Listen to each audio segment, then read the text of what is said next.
Ekonene ni mazingira day, na kama kuna story imetuzingira saa hizi ni story ya the impeachment of Rigathi Gachagua. Na jana usiku nilikuwa na watch JKL live, alafu nika notice that the message is the same. Najua ile message utasikia Ekonene na message utasikia from political analysts kama kina PLO Lumumba, Barack Muluka ni the same. The only thing ni language yetu itakuwa flowery, but wacha tusikie kitu fulani ile nani alisema PLO.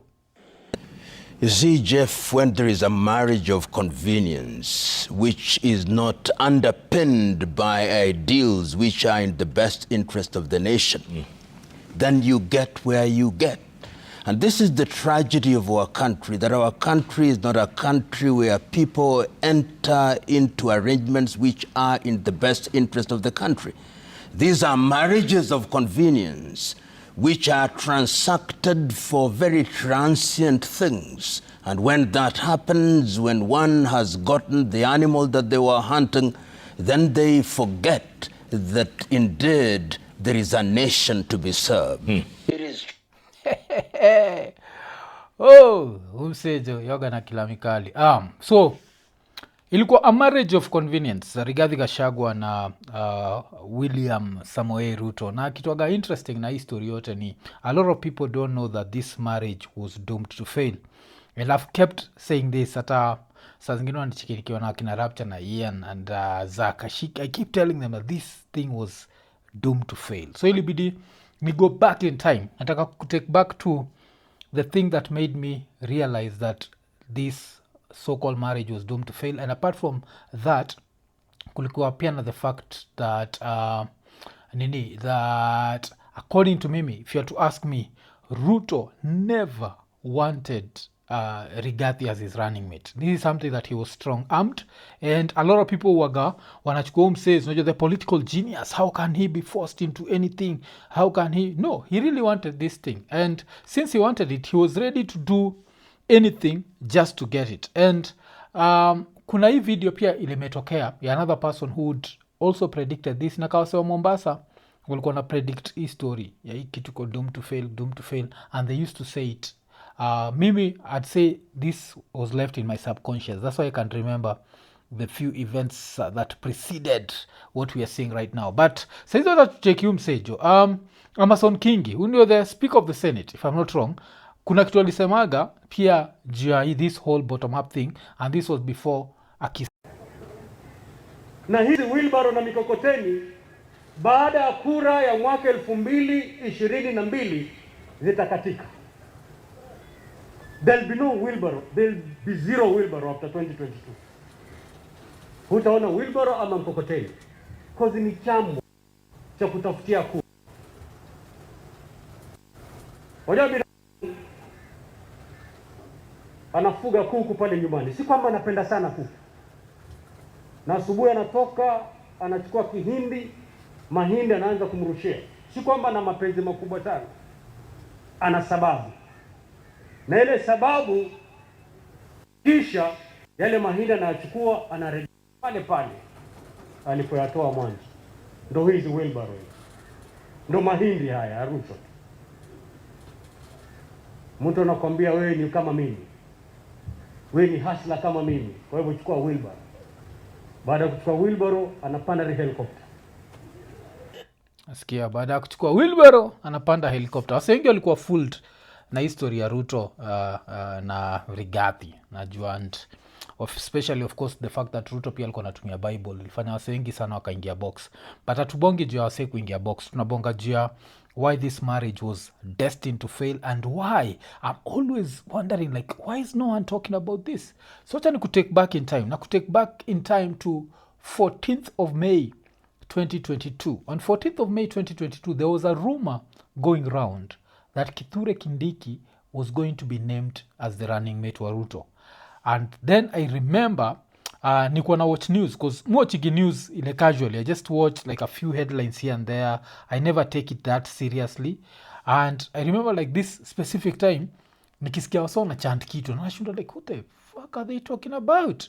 So this is what happened on 14th of May 2022.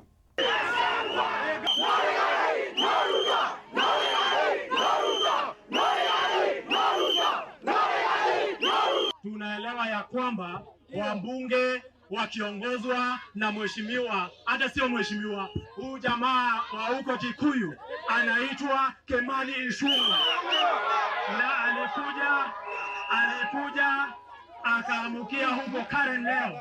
Alikuwa amebeba pesa na magunia, akaenda akiwa mlevi, na tunajua watu ya Kiambu wako na shida ya ulevi.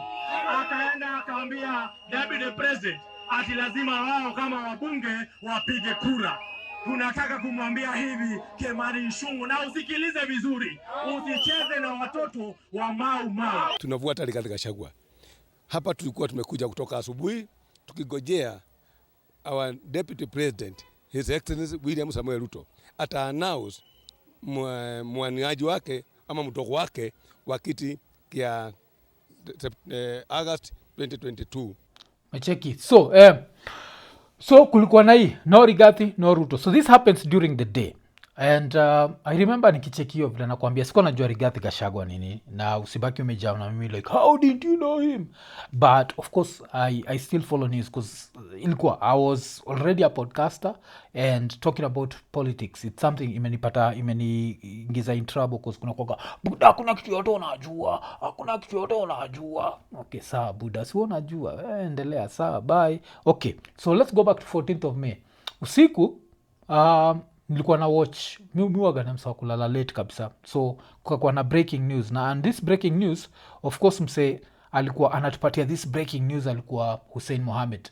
And I remember like cause ni kama cameras zote zilikuwa zimeenda Masai za Karen, and now this was the time to announce the running mate. So hiyo time yote the person that had had everyone talking about was Kithure Kindiki. So nilikuwa na expect that umse akitokea atabaki ametuambia that kuna vile wameachia Kithure Kindiki ndiye atabaki amekuwa the running mate. So this is what we expected to be announced. This is on the 14th going to the 15th. Yes. So kama ni 15th ilikuwa asubuhi kabisa usiku. Kenya Kwanza Alliance has had a series of meetings today where several matters touching on the coalition were discussed. This include one, the continuing bottom-up economic forums that have been going on in the country, and two, the development of county charters. The meeting today has agreed on a program for the BUE, that is the bottom-up economic forums, and development of charters for the remaining counties. As you are aware, and of course the whole country and the whole world, the running mate issue was also extensively discussed today. We are happy to announce that we have a decision as Kenya Kwanza, and the decision has been reached and will be officially communicated to you, to the country, and to the world tomorrow. So ancheki. So this is on the 14th.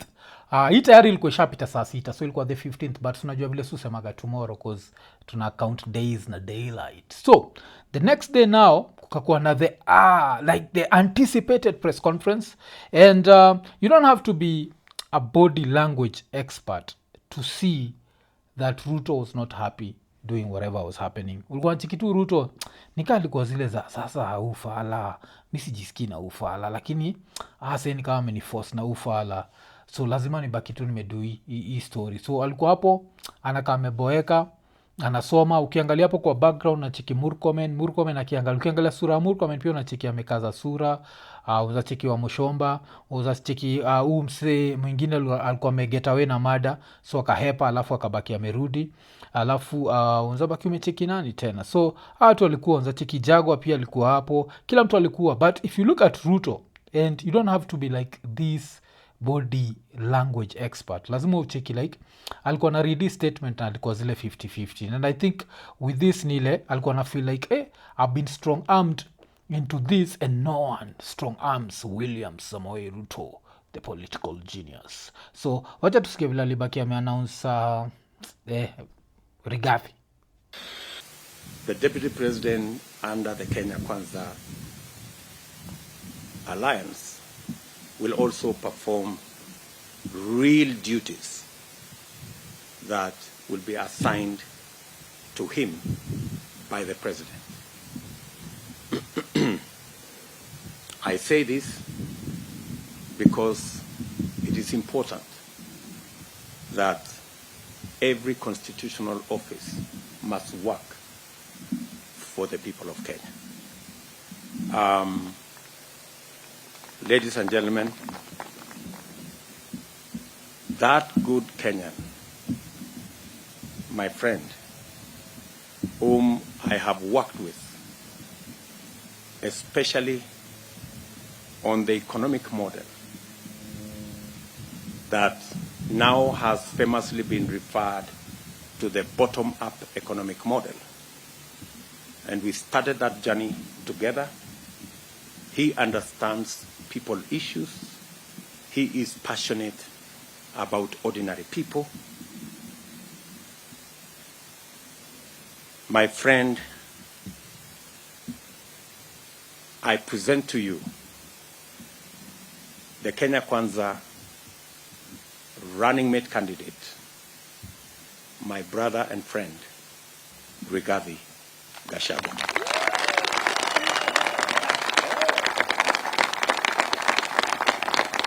Vile Ruto jo ameboeka jo akuchapia kale kake kwa iko nene iraya je na kujaje kuniforce kufanya nini. So acheki, of course lazima ujifanyisha umesmile. You can see the fake plastic smile.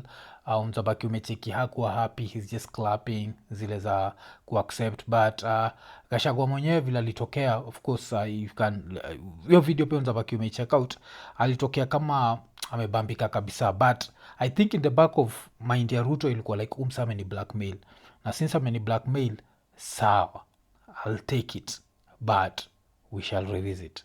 Alafu uni msemoja ule ukicheki wase wengi wale wanamjua anasemagana kuagana hasira kabisa. Uni mse ushaisikiaga tukipatia story vile inasemekana kuna time ni kama Matiang'i alimekigia joke about him and karibu arukia Matiang'i mashati, na hiyo time the president who was Uhuru Kenyatta at the time was there. So he's someone who can't actually control his anger. So he strong amiwa was one of those things where he was like, wewe ntabaki nimekupata. But sasa kitu interesting pia na this whole story ni niko na watch sasa kina PLO. So niko na watch PLO na Barack Muluka na walikuwa on Citizen, and I found it to be super interesting because walikuwa nasema some of the things that we say, but of course sisi tunaisemaga in flowery language. Unajua sita kwa wale wasewa eko nene alafu tabaki tumesema ka F word pale ka nini, but it was the same thing. Like there are some things that are so simple to see, you don't need to have been a political analyst for 50 years to see. Wacha to check like one of the things ile PLO alisema. Really care much. But Jeff, the president is on record assuming that the internet doesn't lie and that the records which are in your archives saying is that when I assume the office of the president, I will never allow my deputy to be subjected to the humiliation that I was subjected to. But I now know in Kenyan politics, memories are short and selective. Sajaga umsona ki nini like he is like a poet. So before impeachment happened, if there was someone who was going around really disrespecting the deputy president, ilikuwa Kimani Ichung'wah. Na sunacheki hata if you go back to ile clip ya no Riggy no Ruto, you remember Kimani Ichung'wah was also being called out, and you can see how Kimani Ichung'wah and the president are so tight. So it was only a matter of time, but the goose ilikuwa cooked ikikam to goose ya Riggy. Ilikuwa tu Riggy just had to play his position and just like cheza chini, like upendwi umekuja hapa. But Riggy pia alikuwa like the sort of person who was so arrogant that this whole vice presidency ili get into kichwa yake, that akasahau that first of all you are not the first choice, alafu second pia akasahau there's this one thing ile mupendaga sana quote, it's a series, it's a fictional series, but you need to watch it kama unatry to understand politics, because politics is the same universally. But kuna mse mmoja anaitwa Frank Underwood, yosemaga proximity to power fools many that they wield it. So the fact that because mimi ushaisikia nikisema a deputy president is like a flower girl, but it's a flower girl who's one heartbeat away from the presidency. So it's a very like tricky position, because if anything happens to the president, you'll be the most powerful. Check ile kitu ile happen TZ. But if nothing happens to the president, you'll be the most useless. Because wewe si cabinet secretary, wewe si nini, so uko pale unafaa sijui kusupervise things that the president tells you. Unakunga Ruto akisema vile atampatia list ya vitu za kufanya, but eventually when that happens, no one gives you anything to do, so you end up being like this flower girl umeboeka, and this is where now opportunities za corruption zinakuja kwa kichwa. That's why ukiangalia now Rigathi being accused of corruption, and the person accusing him of corruption, pia Uhuru accused him of corruption. The famous Uhuru story, I need to look for that nikiwachezea, but kuna ile nini moja Uhuru akisema vile alikuwa na drive gari, anaangalia nyuma anachekijua kiti imetolewa, na drive kidogo anacheki spare tire imetolewa, anacheki that was him saying that his deputy was corrupt. So now this guy ends up assuming that he wields power, and through that end up na madharau. He used to go to places and he'd just talk and talk and talk, and sometimes Buddha jo inasemekana jo sometimes just shut the fuck up. Alafu ile time alikuwa na bonga, some of these things are funny because some of the people he used to praise are the same people saizi wamechukua daga na wakamseti kwa mgongo. Na vile Ichung'wa amesema, huyu mzee akitendawili, kama hujui sisi, kama hujui mimi vizuri, kama hujui Kimani Ichung'wa, hujui Ndede Nyoro, watoto wa Maumau, kwenda tafuta Uhuru Kenyatta, umuulize hiyo vijana watatu ni ya rangi gani. Si huyu Kenyatta alikuwa kwa mamlaka, tukamwambia atembee, alienda nyumbani na aibu. Cheki hii ndio ilikuwa the arrogance, ukamwambia atembee. And it's sad because when I look at Rigathi and I look at the proceedings against him right now, I know that they are bullshit. And one of the things nilisema kwa video fulani ile nilibaki nimeangusha jana asubuhi, nilikuwa nasema that the fact that it didn't matter what he said, like the parliament ilikuwa isha make up mind yao that they were going to impeach him. And when I was saying that, I was not saying that as a lawyer, because I'm not a lawyer. Unacheki mimi tu nimsay fulani ule, as I said, I just observe these things and I try to understand them and then break them down in a layman's language. And when I was saying this, sikuwa najua that later in the night nitakuwa nikiwatch akina wanaitwa nini, akina PLO, na watabaki wamesema the same thing but in much different words. As I said,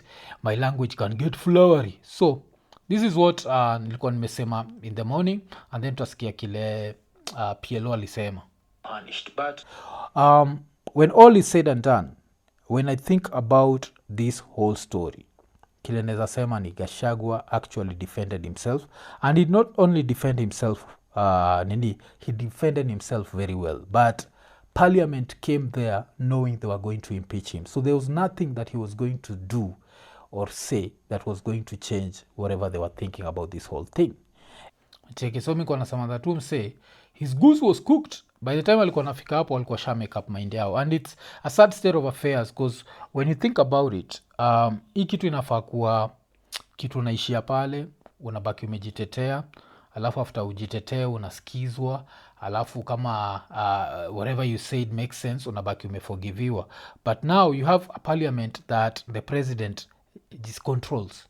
So we basically right now, I don't know how many arms of government we have. I think we have one arm of government, because even the judiciary is 50-50. I'm about to say 1.5 arms, because at least once in a while the judiciary does something and you're like, you know what, the judiciary inafanya kile na nini. But history ya Gachagua, the fact that like we knew the result and these people are out there. Even the person who's supposed to be the referee, mse anaitwa nani, anaitwa Wetangula, alikuwa out here akituambia ile kitu anaenda kufanya, and that's the state, like the sad state of affairs in this country. So vile nachiki nasema, like haikuwa inajalisha kile Rigathi alikuwa anaenda kusema, his goose was cooked.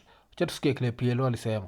Keep going and let the chips fall where they may. And I think it is also important for this country. And that is why I think that it is important that we listen to him in the Senate. I've listened to my good friend Paul Mwite making early arguments in the case I say, and Barack has also alluded to it. At what time was it proper to seek public opinion or public participation? They should have waited until he made his case on the floor of the National Assembly so that the people will have heard him and heard the mover of the motion, but they put the cart before the horse. And as we said a little earlier, the choreography was a choreography that was designed to achieve an end, which end has been achieved in the National Assembly. But as we know, the journey is not yet over. Cheki. So they knew what they wanted, and there's nothing that he was going to say that was going to save him from them. Walikuwa sha decide this guy, we are going to impeach him, and we are going to make Ruto happy. And this also reminds me of kuna post fulani ile umse anaitwa nani Ledama alikuwa amepost straight after the impeachment.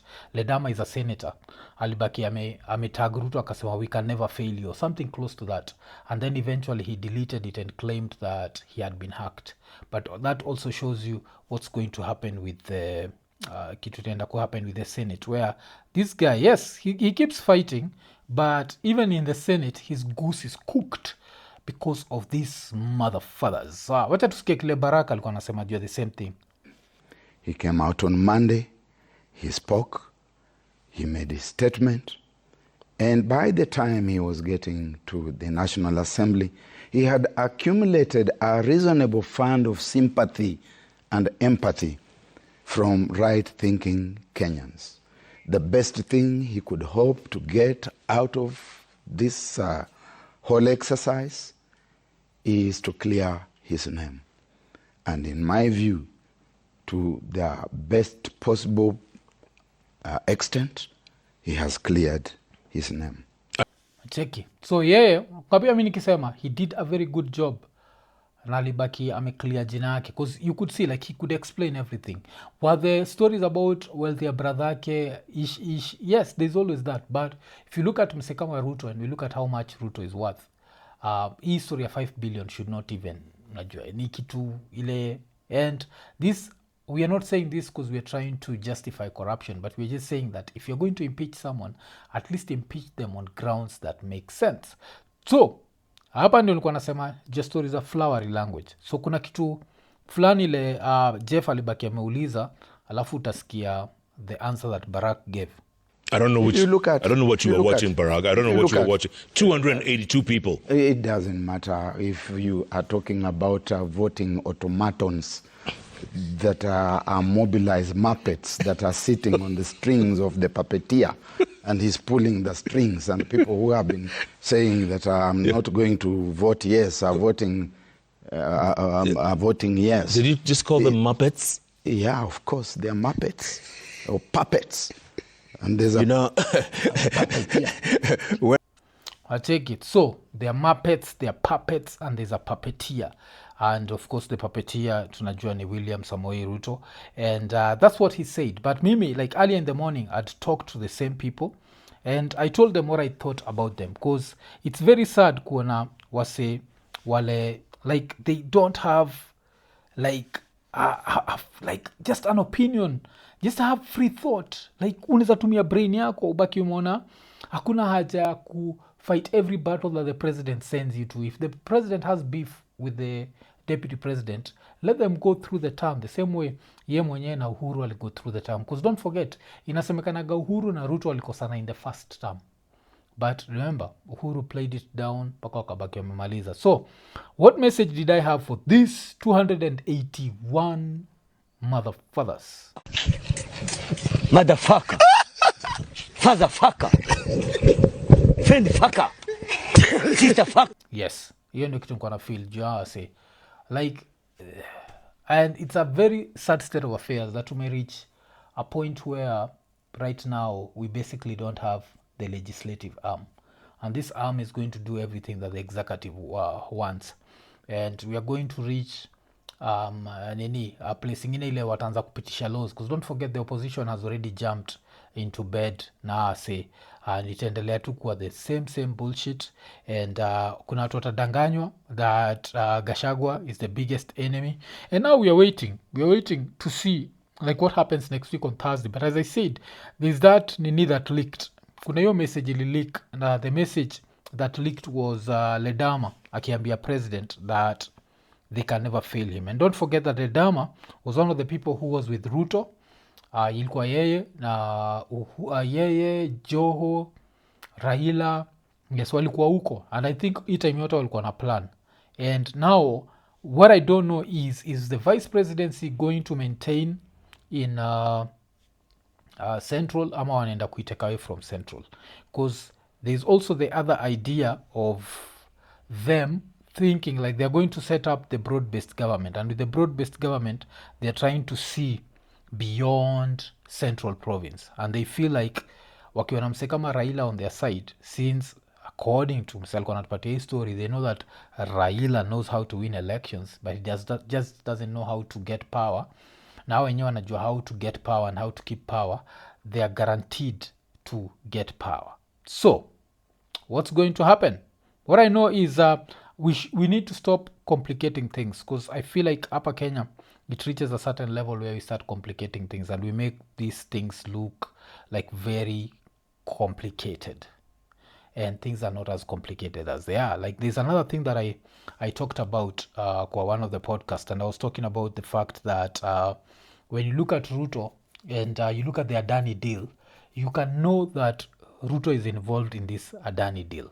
And the example that I was using was that Ruto uchorwa mpaka leo na Gado uchoraga Ruto amevaa nini ya Kihindi, and this is because at some point Ruto alikuwa anajulikana, alikuwa na was he pretending kuna ile nini yake ya kuna time alikuwa akifaitia ile land yake ya ilikuwa ni Weston.